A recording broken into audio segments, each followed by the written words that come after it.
Hey folks, I'm Sandra Lisa Lufborough, Director of Coffee Content here at the Crown Royal Coffee's Lab and Tasting Room. I've been in the coffee industry since 2008, so quite some time. I've been a barista, I've been a production roaster, I've been a head of roaster and green buyer, and for the last 4 or so years, I've been here at the Crown as Tasting Room Director. I'm also an assistant Q instructor through CQI, and I'm looking forward to becoming a full-fledged Q instructor in 2022. That's part of the reason I'm teaching this class. I really enjoy using the SCA form, and while I can't say that it's the only or the best form, it is one of the ones that I most prefer using. And I love teaching people to use it because I think it can be a really useful communication tool, especially when folks are fully trained on how to use it correctly and fully. And so that's what we're going to talk about today. We're going to understand each of the attribute categories as analyzed by the SCA cupping form. We're going to understand proper use of the SCA cupping form. We're going to talk a lot about how to correctly score uniform, clean cup, and sweetness categories in this form, as well as talking about identifying defects in the cup. And we're going to talk about how to accurately score coffees when there is a defect present. First, let's talk briefly about cupping protocol and how this process works. The first step is to analyze fragrance, which is the coffee's dry smell. We don't want to grind the coffee more than 15 minutes in advance because there are a lot of aromatic compounds that will escape the coffee and it'll start to taste flat and stale after more than 15 minutes. So grind it fresh and then stick your nose in there. The dry scent is called fragrance and it's the first step of cupping. The second step is called aroma, and it's what happens when we pour hot water, hopefully around 200 degrees Fahrenheit, over the coffee grounds in the cup. When evaluating aroma, you can evaluate the crust that forms over top of the cupping bowls, and you can also analyze the break, which is where you break the crust. It's also good practice to get your nose right next to the cup and sniff in that little burst of aromatic compounds that have been trapped underneath the crust and which you're allowing to escape by breaking that solid matter on top. After skimming the cups, which means just removing all the scum from the top, we wait for the coffee to cool, which usually takes 10 to 15 minutes, before evaluating the coffee liquor.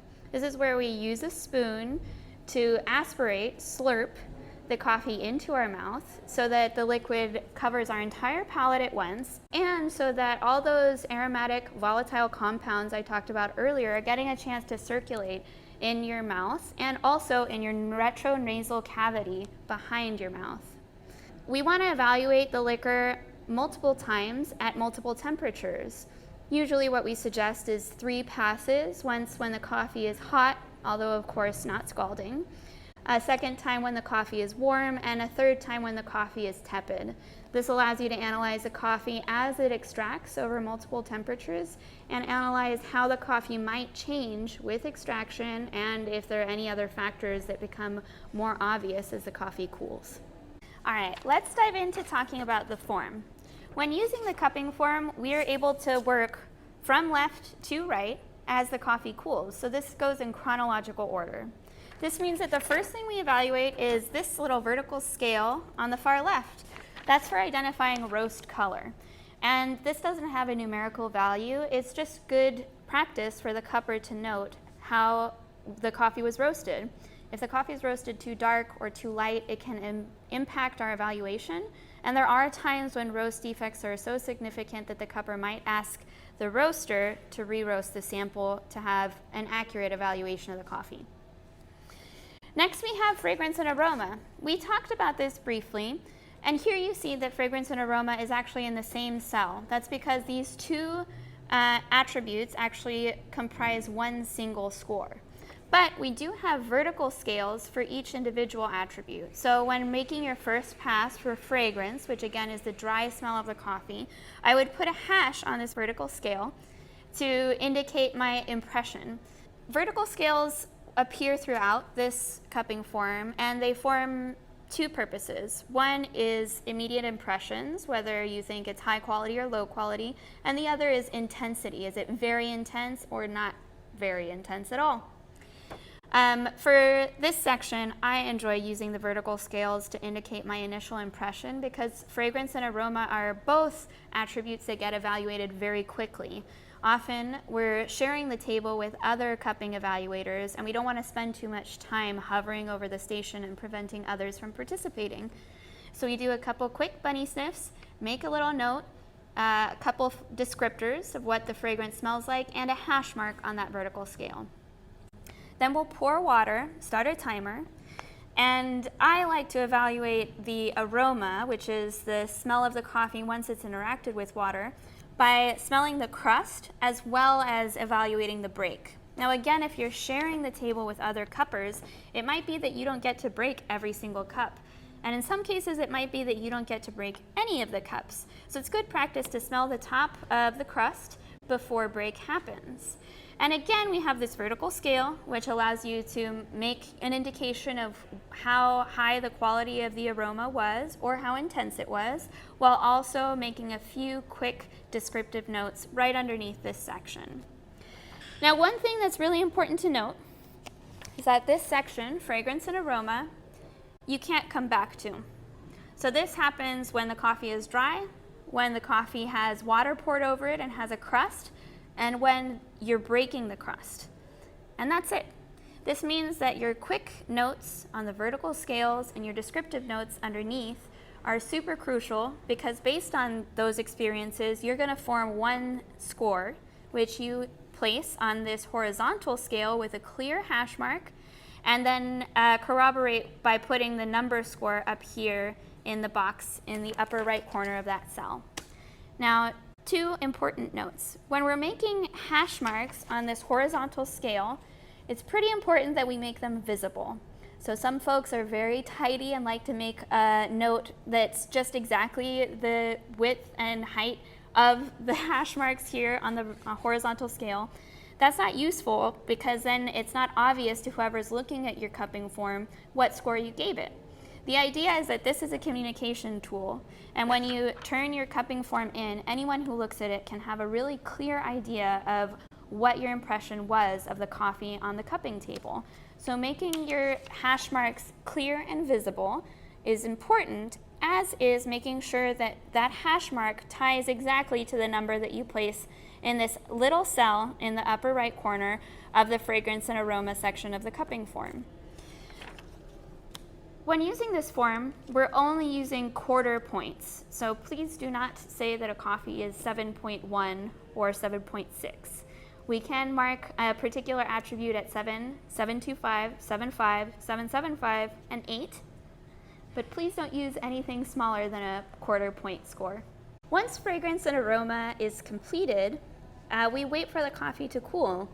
Nothing's worse than burning your tongue on the first sip at a cupping table, so wait till the coffee is at least 12 minutes into extraction or even 15 before doing your first pass. Again, the form is set up in chronological order. So on your first pass, you might analyze flavor and aftertaste and maybe make a quick note for acidity. On the second pass, you might finalize your scores for those first two sections while thinking more critically about acidity and body. By your third pass, you should be sure about your scores for each of these attributes and also finalizing your score for balance. Remember, each of these scores needs to be indicated clearly on the horizontal scale and have a corresponding numerical value in the little cube in the upper right-hand corner of that attribute cell. When there are vertical scales, we also need to mark notes on there. For example, for acidity, we have a horizontal and a vertical scale. And on the acidity section, the vertical scale is noted high and low. For acidity, this usually indicates intensity. So it might be that the quality of the acidity is really lovely. It plays a really important role in the cup, but the intensity is pretty low. It's pretty delicate. In that case, I might score the acidity attribute pretty high, but I might mark it pretty low on the vertical scale. And in contrast, it might be that coffee has really aggressive, intense grapefruit acidity, and I mark it really high on the vertical scale, but that the quality is almost bittering, it's so aggressive. And that might impact the horizontal scale and I might score that attribute a little lower. It might also be that the acidity is really intense and actually of really high quality, but it's overwhelming, and that's where our balance score comes into play. Balance is all of these attributes, flavor, aftertaste, acidity, and body, playing together into one cohesive cup. It might be that a coffee has really intense acidity or really heavy body, but that it doesn't play together in the cup and it doesn't form a round cohesive structure. In that case, I might indicate that in the balance section of the cupping form. Let's talk about each of the attributes in this cupping form. We already discussed fragrance and aroma pretty extensively. Let's move on to flavor. This is the coffee's principal character. It's a combined impression of all the gustatory sensations and retronasal aromas in the mouth and the nose. Analysis of flavor should take into account the intensity, quality, and complexity of the combined taste and aroma produced when the coffee is slurped into the mouth vigorously, so that the entire palate is involved in the evaluation. Aftertaste. The length of the flavor qualities emanating from the back of the palate and remaining after the coffee is expectorated or swallowed. You can analyze both the length of aftertaste and the intensity. Is it positive or negative? Is it sweet, sour, bitter? Acidity. This is often described as brightness when pleasant and as sour when overpowering. Acidity contributes to coffee's liveliness, sweetness, and fresh fruit character. It can be evaluated almost immediately upon tasting. Perceived acidity, which is evaluated at the cupping table, differs from chemical acidity on the pH scale. Body. This is the tactile feeling of the liquid in the mouth, especially as perceived between the tongue and the roof of the mouth, or the weight of the liquor on the palate. It can also be called mouthfeel. Balance. How the various aspects of the sample work together and complement or contrast each other can create or limit balance in the cup. Sweetness. Sweetness refers to a pleasing fullness of flavor as well as any obvious sweetness. The opposite of sweetness in this context is sour, astringency, or green flavors. When using the SEA cupping form, we assume that Arabica coffee has a baseline level of sweetness. Only when there is no perceived sweetness in the cup do we make any indication on the form for sweetness. Clean cup is a lack of interfering negative impressions. To evaluate this attribute, notice the total flavor experience from the time of the initial ingestion to final swallowing or expectoration. Any non-coffee tastes or aromas disqualify a cup for cleanness. Next, let's talk about the section of the form that indicates uniformity, clean cup, and sweetness. You'll notice that these sections, instead of having a horizontal or vertical scale, instead have 5 little boxes. This is because in a full SEA cupping, we use 5 cups for each sample, and each of these boxes on the form indicates one of the cups on the table. This way, if we find an issue in uniformity, clean cup, or sweetness, we can indicate what cup number it occurred in on the form. Let's talk about uniformity first. In a set of 5 cups, we would ideally want all 5 of those coffee cups to taste exactly the same. Now, what we're talking about in this form is a commercially significant issue in uniformity. This means that if there's a slight variance from cup to cup, that doesn't merit a negative mark in the uniformity section. Instead, we're talking about significant issues from cup to cup. For example, if it's a completely different coffee, or if it has a significant defect or issue in one of the cups that's not present in the other 4. Next, let's talk about clean cup. A clean cup is the basic expectation for specialty coffee. If a cup is unclean, that immediately disqualifies it from being specialty coffee. We have very high standards, and one of them is that your coffee is clean. This means no defects like mold, phenol, ferment, etc., and no extraneous flavors. Finally, we get to sweetness. Now, when we're talking about Arabica coffee, we expect a basic amount of sweetness in each cup. But that level of sweetness is very, very low. If you've ever taken a Q course, it's level 1 sweetness in the sweet, sour, salty exercise, which to our palates is almost unnoticeable because we're so used to drinking sweet things and sugared drinks. So really, sweetness is only marked when there's a complete absence of sweetness in the cup, which in most cases means that there's a really aggressive, unpleasant defect. In the event that you find a defect in your coffee, that would indicate that there's an issue in uniformity. If it is an identifiable defect, like mold, phenol, or ferment, that would also indicate that there's an issue with clean cup. If a cupper marks an issue with clean cup, they must also mark uniformity, because if one cup is unclean, it's also different from all the other cups. However, if there's a uniformity issue, for example, a different coffee got swapped in, but it's still a clean coffee, or perhaps there's a mild Quaker or some other issue in one cup that doesn't impact clean cup, that means it's not an identifiable defect, then we would mark uniformity but not clean cup. In any case, if you're marking the coffee off for sweetness, you must also mark it off for clean cup, and therefore you must also mark it off for uniformity. In the event that you find a defect in your coffee, you would mark it for uniformity, as that cup is different than the other 4. You would mark that same cup for clean cup, and then it's up to the cupper to evaluate whether or not a coffee needs to be punished for sweetness as well. That has to do with the intensity of the defect. If a defect is found in the coffee, we mark those 2 or 3 sections, and we also do defect math at the end of the form. This is the section on the far right part of the form, which says defects, and in parentheses, subtract. Here in the cell, we would indicate the number of cups that the defect occurred in, and then the intensity, which can be either a taint, which means that the defect is noticeable and has a significant impact on clean cup, but is not overwhelming, or a fault, which means that the defect is present, has a significant impact on clean cup, and is pretty gross. In that case, we would mark the number of cups, hopefully just 1, but there are instances where a defect happens in multiple cups, and then the intensity, which is up to the discretion of the cupper, either 2 for taint or 4 for fault.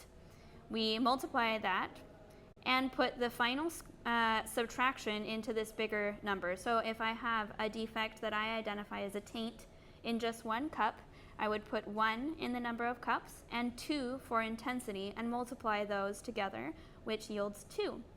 This means I'm subtracting 2 from my total score.